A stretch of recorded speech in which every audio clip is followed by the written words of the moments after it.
They thought I was dying, but God had other plans. My name is Hattie Mae Williams, 76 years old, born and raised in Birmingham, Alabama. I spent my life taking care of people. My late husband, my church, my 3 children, Lord knows I gave them everything. But when my heart started failing and I landed in that hospital bed, I didn't know I was surrounded by vultures, not family. The doctor said I might not make it through the night. My eldest son Calvin came in crying, or pretending to. My daughter-in-law Renee held my hand and whispered, "Mama, don't worry, we'll take care of everything." But what they meant was everything I owned. While I was unconscious, they started making calls to the insurance company, to the funeral home, even to the realtor.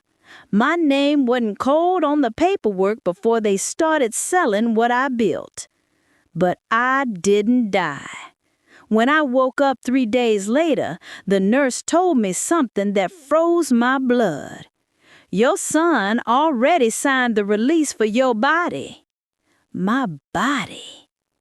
That's when I knew I wasn't just fighting for my life anymore. I was fighting to make them pay for trying to bury me alive. To be continued. For more real stories of pain, truth, and redemption, subscribe now and hit the bell icon. Your support keeps these voices alive. When I finally opened my eyes again, the room was quiet, too quiet. No flowers, no family, no visitors. Just the hum of the machines keeping me alive, and the echo of betrayal in my chest. The nurse came in, smiling, and said, "Miss Williams, your son signed your discharge papers last night, said you'd passed on. We even called the funeral home to confirm pickup." My heart skipped. They really thought I was gone. I asked her for a phone. My hands were shaking, my voice barely a whisper. I called my neighbor, Miss Georgia. She gasped, started crying. "Hattie, baby, they had your obituary in the paper. They had a whole service planned for tomorrow." That's when I realized my own blood didn't just give up on me. They tried to erase me. I signed myself out the next morning, weak but alive. The cab ride home felt like a funeral procession in reverse. When I stepped out in front of my little blue house, I froze. A "for sale" sign was nailed into my yard. I walked up the steps, trembling, and my key didn't fit. They'd changed the locks. My family, the same ones I fed, raised, and prayed for, had sold my home before my heart even stopped beating. But they forgot one thing. The insurance company had my emergency contact number wrong. They sent a copy of the payout letter straight to my old church. That letter was about to become the rope that hung every last one of their lies. To be continued. I didn't have a house. I didn't have my savings, but I still had breath, and that meant I still had fight. I went straight to the church that next morning. Pastor Reed looked at me like he'd seen a ghost. "Miss Hattie, Lord have mercy, we buried you last Sunday." I smiled through the tears and said, "Well, Pastor, I guess God didn't get the notice."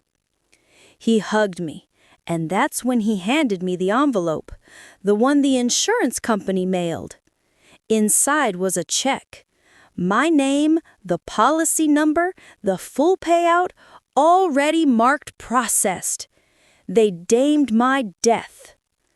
Pastor Reed called someone he trusted, a young woman from the congregation, Danielle Brooks, who worked for the state's Adult Protective Services. She came right over with her little clipboard and big heart. "Miss Hattie," she said softly, "we're going to make this right."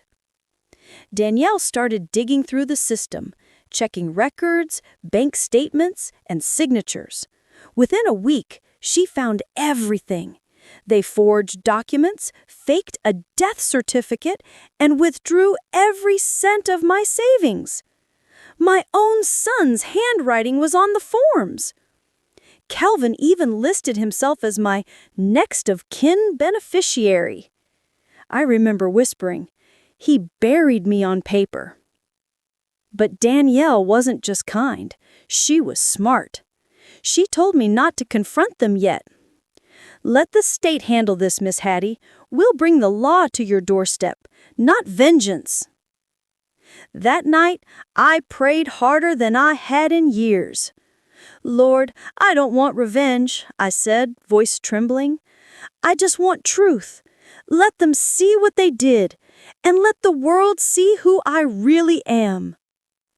3 days later, the police knocked on Calvin's door, and when he opened it, I was standing right there behind them. His face went white as a ghost. "Mama?" he whispered.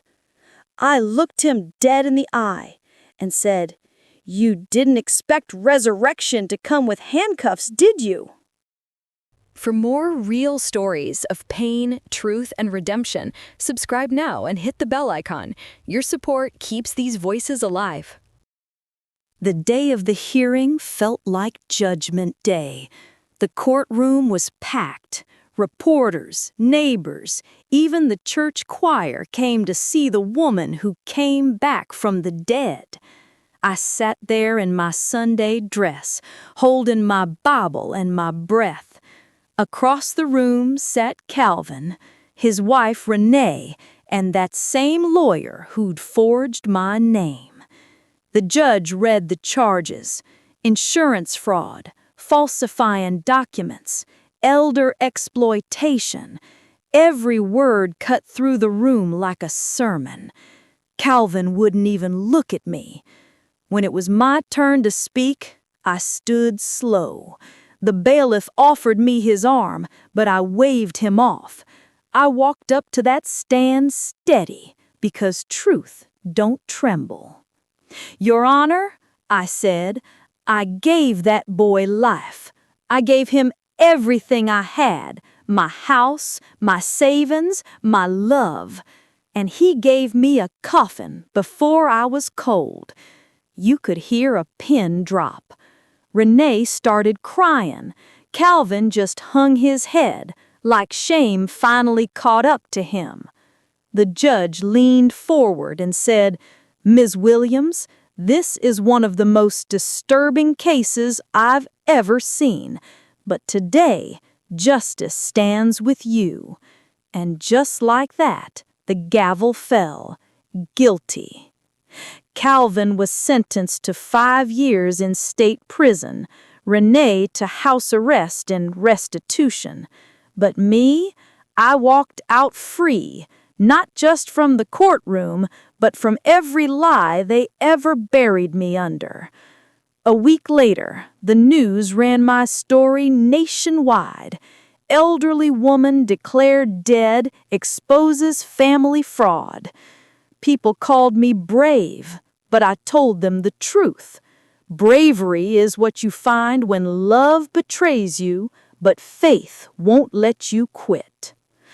Now, I sit on my porch every morning, sipping my coffee, watching the sunrise touch the same sky I thought I'd never see again. And when I hear the wind whistle through my garden, I smile and whisper, "They buried me alive, but God had the last word."